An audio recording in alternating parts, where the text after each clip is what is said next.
Bonjour et bienvenue dans ce nouveau podcast bonus cinématiseur. Vous verrez au fil du temps, on vous présentera différents formats et après la très longue interview de Mark Jenkins mise en ligne le mois dernier à l'occasion de la sortie française de son premier long métrage Bait, on vous propose aujourd'hui une autre forme, l'analyse d'un film dont nos délais print ont privé notre édition papier. Donc là aujourd'hui c'est Aurélien qui va vous parler de l'Odyssée après avoir mené l'entretien qu'on retrouve en couverture de notre numéro de juillet-août actuellement en kiosque, qui va vous accompagner dans les méandres de l'œuvre monumentale de Christopher Nolan avec un soupçon de spoiler par contre, soyez prévenus.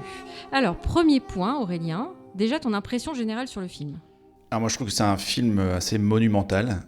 Le premier mot qui m'est venu quand je suis sorti c'était prodigieux. Je trouve que c'est vraiment du cinéma total comme on en voit de moins en moins. C'est-à-dire qu'il y a une ampleur absolument folle. On voit qu'ils ont tourné tout autour du monde.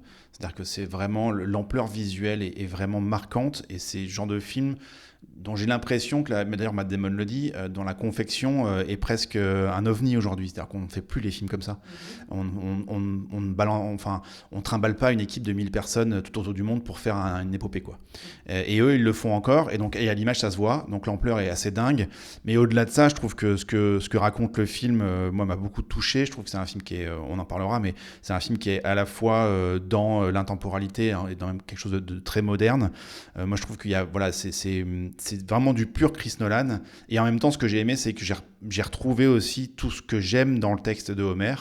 Donc c'est un film qui est à la fois fidèle et en même temps très proche de son cinéaste. Donc voilà, moi, mon avis, c'est vraiment un film qui m'a aspiré dès les premières minutes.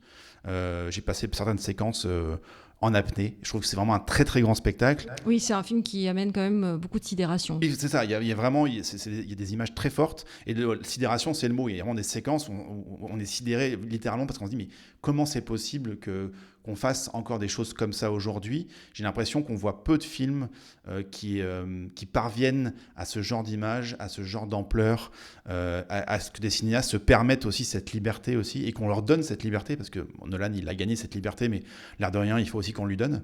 Et je trouve que voilà, c'est du cinéma comme on en voit finalement trop peu aujourd'hui. Et je trouve ça assez, voilà, c'est assez grandiose, quoi, c'est prodigieux. Donc toi, tu penses que l'Odyssée, c'est un texte qui convient parfaitement au cinéma de Nolan, en fait, Oui, complètement. C'est-à-dire qu'en fait, déjà, il y a un point commun qui est vraiment très important, c'est que c'est la non-linéarité du récit. C'est-à-dire que l'Odyssée d'Homère, c'est vraiment un texte qui change de point de vue plusieurs fois. Le texte commence sur Ithaque, ou ensuite Télémaque qui attend son père, et Pénélope qui attend Ulysse, le retour d'Ulysse depuis 20 ans, etc. Et puis ça passe sur Ulysse qui est prisonnier de Calypso, et puis après on passe sur comment Ulysse est arrivé chez Calypso, etc. Donc c'est vraiment un récit qui ne suit absolument aucune linéarité, aucune chronologie. Et ça, c'est quelque chose que Nolan a toujours fait. C'est-à-dire que c'est vraiment un cinéaste qui a toujours joué avec les temporalités et avec la non-linéarité. Il a même fait des expérimentations assez folles là-dessus, dès Memento, en fait, film à l'envers. Il a joué énormément avec ça dans Tenet, dans Dunkerque, même Inception. Mais voilà, c'est vrai. Et dans Oppenheimer, c'était presque l'aboutissement de ça, puisque Oppenheimer, c'était plusieurs lignes temporelles qui étaient racontées en même temps. On avait l'impression que passé et présent se déroule au même moment. Donc voilà, donc déjà ça c'est un point très fort entre le texte, l'Odyssée et Nolan. Mais au-delà de ça, je trouve que chez Nolan, il y a toujours eu des personnages principaux qui étaient comme Ulysse, à savoir qui étaient prisonniers d'une quête, qui recherchaient quelque chose qu'ils avaient perdu, voire une condition. Par exemple, le protagoniste de Tenet, il est clairement assouvi à sa condition d'agent. Et ça, c'est vraiment comme Ulysse qui est asservi à sa condition de soldat et qui essaie de s'en sortir. Et globalement, tous les personnages de Nolan, ou en tout cas la plupart, sont enfermés dans quelque chose et ils cherchent à retourner chez eux. Alors, le chez eux, il peut être littéral. Alors, par exemple, Cobb dans Inception, le personnage de DiCaprio, il cherche littéralement à retourner chez lui pour revoir ses enfants. Mais après, le retour chez lui peut être métaphorique, comme Bruce Wayne qui essaie de se retrouver lui-même, de retrouver sa place dans le monde, etc. Donc voilà, c'est des personnages qui sont assez proches d'Ulysse dans leur motivation, dans leurs conditions.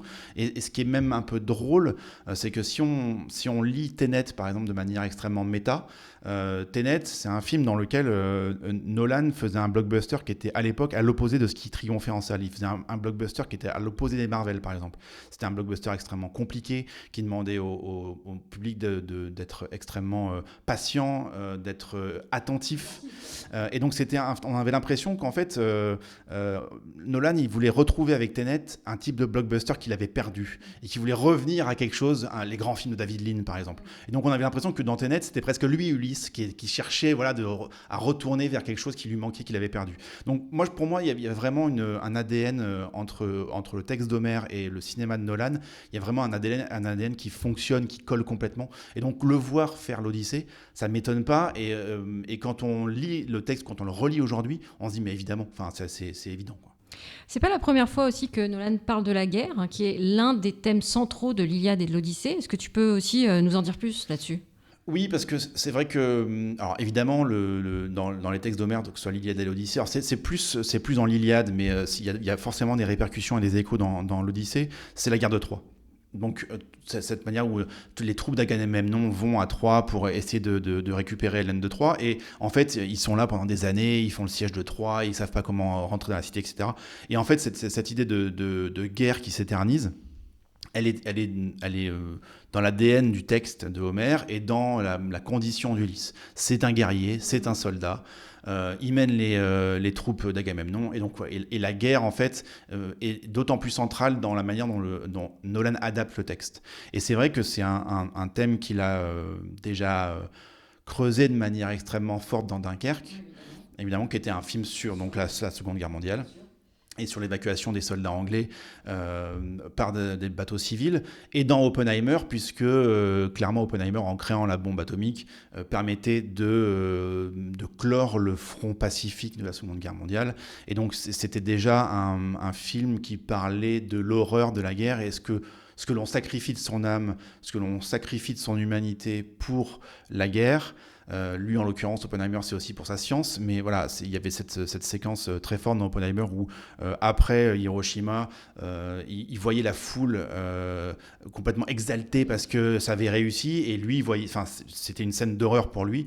Donc voilà, et clairement, Nolan parlait de cette horreur-là, et c'est quelque chose qui est très fort dans l'Odyssée. C'est le thème central, un des thèmes centraux de l'Odyssée, c'est cette horreur de la guerre. Ce qu'elle fait aux soldats, ce qu'ils doivent sacrifier de leur famille, de leurs principes. C'est clairement un film sur le PTSD. Le PTSD, c'est le syndrome post-traumatique. C'est quelque chose que connaissent beaucoup, que subissent beaucoup les soldats notamment. Ce que je trouve très intéressant dans l'adaptation que fait Nolan là-dessus, c'est que en fait, il nous dit que si le retour d'Ulysse à Ithaque prend tant de temps, c'est pas tant parce qu'il croise le cyclope, les sirènes et tout le bazar, c'est parce qu'en fait il est pas prêt à rentrer chez lui, parce qu'il a un PTSD en fait. Et ce PTSD en fait, ça le ramène constamment dans le passé, ça le ramène constamment à Troie, à ce qui s'est passé à Troie. La scène alors là, c'est un peu spoiler, mais bon, vous avez vu le film, mais la scène où les troupes d'Agamemnon rentrent dans Troie, c'est d'une horreur absolue. C'est-à-dire que vraiment, on a l'impression que c'est le pendant de la scène d'Oppenheimer. Et en fait, on a presque l'impression que cette vague de soldats qui débarquent dans Troie et qui carrément massacrent les civils au nom de cette guerre, on a l'impression que c'est le souffle atomique qui a déchiré Hiroshima, Nagasaki, tout ça. C'est vraiment, et c'est le même sentiment, les mêmes émotions qui traversent les images. Et donc voilà, c'est vraiment un film qui parle profondément de ça, de cette horreur-là. Et moi, je trouve que ça en fait un film extrêmement contemporain, parce que c'est pas anodin aujourd'hui où, entre le conflit en Ukraine, ce qui se passe au Moyen-Orient, où on voit des images de guerre absolument atroces à peu près tous les jours, de populations civiles qui souffrent dans leur chair et dans leur...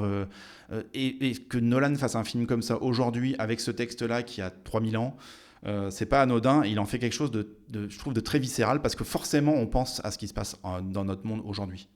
Et il n'y a pas que le fond du film qui est actuel, la forme, elle est aussi résolument moderne. On a bien vu à quel point dans les entretiens donnés notamment par Nolan, Tom Holland et Matt Damon, ils mettent l'accent sur la contemporanéité du langage notamment. Ils parlent de dad au lieu de father. C'est toujours un peu... Voilà, le langage est pas anachronique, mais disons qu'il est très actuel. Ça, on le retrouve aussi dans la facture, la technique. Oui, je trouve ça intéressant qu'il ait fait le choix d'un langage moderne, parce qu'en fait, tout de suite, ça ancre le film dans quelque chose d'immédiat. On n'a pas... moi, j'ai absolument rien contre le respect à un langage. Par exemple, ce qu'avait fait Baz Luhrmann sur Roméo plus Juliette, j'avais trouvé ça très intéressant, mais là, c'est pas le propos. Là, ce qui veut Nolan, c'est quelque chose auquel le spectateur peut immédiatement s'accrocher. Et donc, effectivement, en termes de technique, ce qui frappe dans le film, et c'est quelque chose qu'on retrouve dans beaucoup de Nolan, c'est une espèce de... Alors lui, il dit qu'on ne peut pas appliquer les mots de réalisme et de naturalisme au cinéma. Il dit dans l'interview que j'ai pu faire de lui, il dit que c'est pas possible en fait, parce que le cinéma est un art du mensonge, et qu'il cherche jamais une espèce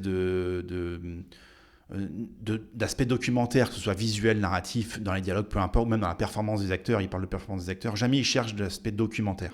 C'est pas ce qu'il cherche. Il dit que le réalisme et le naturalisme, c'est pas vraiment possible. En revanche, il cherche quand même quelque chose qui puisse être authentique, qui puisse être immédiat pour le spectateur. Il cherche vraiment à immerger le spectateur dans ce qu'il filme. Et en fait, c'est un cinéma de l'expérience. Dans Tenet, il disait qu'il fallait lâcher prise et pas réfléchir à ce qu'on voyait et à le ressentir. Dans Oppenheimer, il disait ça sert à rien de savoir lire la musique, le principal c'est qu'il faut l'entendre. Et là, c'est pareil en fait. Ce qu'il veut, c'est que le spectateur soit immédiatement happé par l'image. Et il veut que le spectateur soit aux côtés des personnages. Et bizarrement, il y arrive. C'est-à-dire que la lumière est quasiment naturelle. Alors, on sait qu'il y a des éclairages par moment, mais Hoyte van Hoytema lui définit toujours son style. Qui est le chef opérateur. Qui est le chef opérateur du film et qui est le chef opérateur de Nolan depuis Interstellar. Il dit toujours que son style tend naturellement vers le naturalisme. Quand je lui avais parlé pour Tenet, il m'avait dit par exemple que quand il arrive sur un décor réel, jamais il se demande comment il va pouvoir plier le décor réel à son envie visuelle et à l'envie visuelle du film. Il cherche toujours comment il va pouvoir utiliser la lumière naturelle, ce qu'elle fait sur les lieux et comment il peut l'utiliser pour raconter quelque chose. Et donc c'est ça en fait leur naturalisme, c'est aussi se plier à ce que la nature et les décors leur offrent. Et là effectivement le film est en grande partie tourné en décor naturel, en décor réel. Et c'est vrai que entre cette lumière qui a l'air tout à fait naturelle, cette caméra qui est très mobile, alors il tourne avec des caméras IMAX, parce que tout le film est tourné en IMAX, avec un nouveau blimp qui permet à la caméra enfin elle est toujours aussi bruyante, mais au moins elle est moins bruyante pour les acteurs, mais c'est donc des grosses caméras. Et Hoyte van Hoytema, il est connu pour savoir manier ça, caméra à l'épaule. Donc souvent la caméra est proche des personnages, elle est parfois emportée, elle marche derrière eux, avec eux. Quand ils sont sur le bateau et qu'il y a une tempête, elle est à côté d'eux, on a l'impression d'être sur le bateau.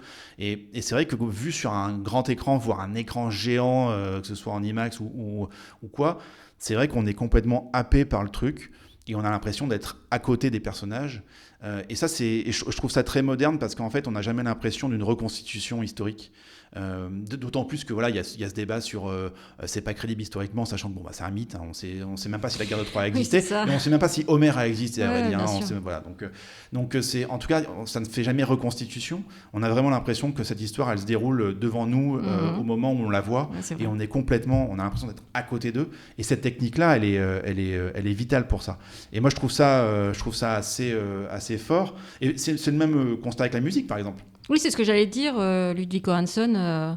Il y a aussi une modernité dans ce qu'il propose. Oui, parce que par exemple, même si on peut faire des choses extrêmement modernes avec l'orchestre, et c'est quelque chose que montre souvent Göransson ou Daniel Pemberton, par exemple, Nolan, il n'a pas voulu d'orchestre sur le score de l'Odyssée. Donc en fait, Göransson, il est allé voir des instruments très anciens de l'Antiquité, enfin de la Grèce antique, etc., comme le holos, qui est une sorte de double flûte qui n'existe plus, donc ils ont dû le reconstruire en imaginant que c'était à peu près ça. Ils utilisent pas mal de lyres antiques aussi, pas une lyre moderne, mais une lyre un peu plus primitive. Beaucoup de percussions sur des bouts de métal. Ils utilisent beaucoup le bronze, puisque ça se passe à l'âge de bronze.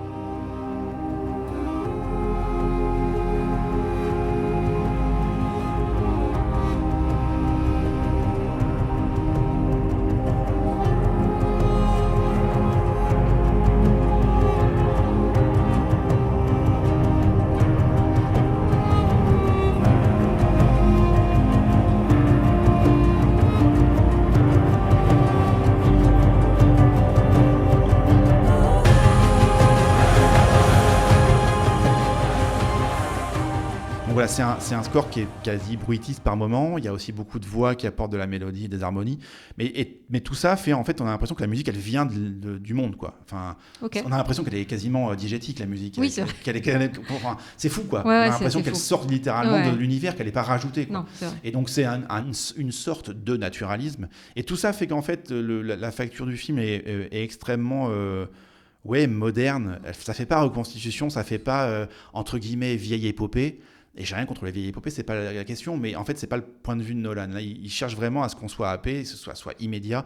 Et ça, je trouve ça extrêmement fort parce que ça rend le film extrêmement viscéral. Par exemple, j'ai 2 exemples très précis où je trouve que ce naturalisme a un impact décuplé. C'est la scène du Cyclope et la scène de Circé, qui sont littéralement des scènes d'horreur, de films d'horreur. Et en fait, ce naturalisme-là, le fait que l'image soit si réaliste, ça décuple l'horreur. En fait. Ah oui, c'est vrai. Ouais. La scène du Cyclope, elle est atroce. Ouais, elle est atroce. Ouais. Parce qu'en fait, ça fait vrai. Enfin, je veux dire, et c'est vrai que Hoytema, il dit souvent que voir une image réaliste, ça permet de croire à un univers. Et clairement, quand on voit la scène du Cyclope ou la scène de Circé, moi, je crois à ce que je vois sur l'écran. Et clairement, je crois à ce Cyclope. Je crois qu'il existe. Je crois à ce qu'il fait subir à ces soldats. Et c'est vraiment horrifiant, terrifiant. Voilà. Et c'est là où, en fait, ce point de vue, cette intention naturaliste, elle a un effet très marquant, je trouve. Donc il y a quelque chose d'intéressant aussi dans le film, c'est que il y a presque quelque chose de méta dans la manière dont Nolan utilise le storytelling. Le texte originel de Homer, c'est vraiment une œuvre qui parle de storytelling. C'est-à-dire que quand on le lit, on se rend compte à quel point c'est une multiplication de personnages qui racontent des histoires. Parfois, ils racontent leur histoire. Parfois, ils racontent l'histoire d'autres personnes dont ils ont été témoins. Parfois, ils racontent des histoires qu'on leur a rapportées. Donc, il y a une sorte de multiplicité du storytelling, donc qui est oral. On se raconte des histoires. On a été témoin oculaire, ou alors on raconte ce qu'on a vécu, etc., etc. Voire on invente des histoires. Parce que parfois, Ulysse, quand il revient à Ithaque, il se fait passer il est déguisé en vieillard, et il raconte ce qu'il est censé être, qui est en fait une invention. Oui, c'est ça. Bref. C'est vraiment une œuvre qui parle de ça. Et Nolan, il en est complètement conscient. Et qu'est-ce qu'il fait ? Il commence le film sur un barde, rôle qu'il donne à Travis Scott, un rappeur, et qui en fait raconte l'histoire d'Ulysse en quelques phrases. Et le film commence comme ça, en fait. Commence comme ça avec, c'est quasiment du slam, en fait. Ouais. Il dit un homme, un mythe, et on voit des images, en fait. Ouais. Déjà, on voit presque ce que le film va être. Et il raconte l'histoire d'Ulysse, et on comprend tout de suite que le film va aussi parler de ça. Le film va aussi parler de l'impact des histoires dans la manière dont on appréhende le monde, la manière dont on reçoit ce que l'on est, ce que sont les autres autour de nous, les enjeux de nos vies, les enjeux de la société. Dans le film, il se raconte souvent, il y a le peuple de la mer qui est censé arriver. On a l'impression que c'est un vieux mythe, une vieille histoire qui les menace, etc. Et en fait, c'est présent tout le temps. C'est-à-dire que effectivement, on se raconte des choses. Ulysse, il raconte son passé à Calypso, et pareil comme dans le texte, on se raconte des tas de choses. Et ce que je trouve très beau au final, c'est que ce qu'il arrive à en faire, c'est qu'il arrive à dire que c'est ça le plus important. C'est-à-dire que face à l'horreur de cette guerre, face à ce PTSD que connaît Ulysse, en fait, la manière de s'en sortir, c'est de raconter son histoire. Il raconte son histoire. Et en racontant son histoire, il se souvient de qui il est, il se souvient de ce qu'il a subi, il se souvient de pourquoi il a mis 10 ans pourquoi ça fait des années qu'il n'arrive pas à rentrer chez lui. Et en fait, en racontant son histoire, c'est une sorte de thérapie orale finalement, en racontant son histoire, il arrive à s'en sortir. Et la morale clairement de l'Odyssée, c'est qu'il faut qu'on raconte nos histoires, et il faut que toutes les horreurs que l'humanité traverse doivent être racontées au travers des âges, et c'est comme ça qu'on devient une civilisation. Et c'est comme ça qu'on devient une espèce civilisée. Et ça, je trouve ça super fort, en fait, parce qu'à une époque où la post-vérité prend tant d'ampleur, où on ne sait plus ce qui est vrai ou pas, le fait de nous dire il faut qu'on se raconte nos histoires, et que même si elles prennent la forme de fiction, en fait, elles racontent une réalité.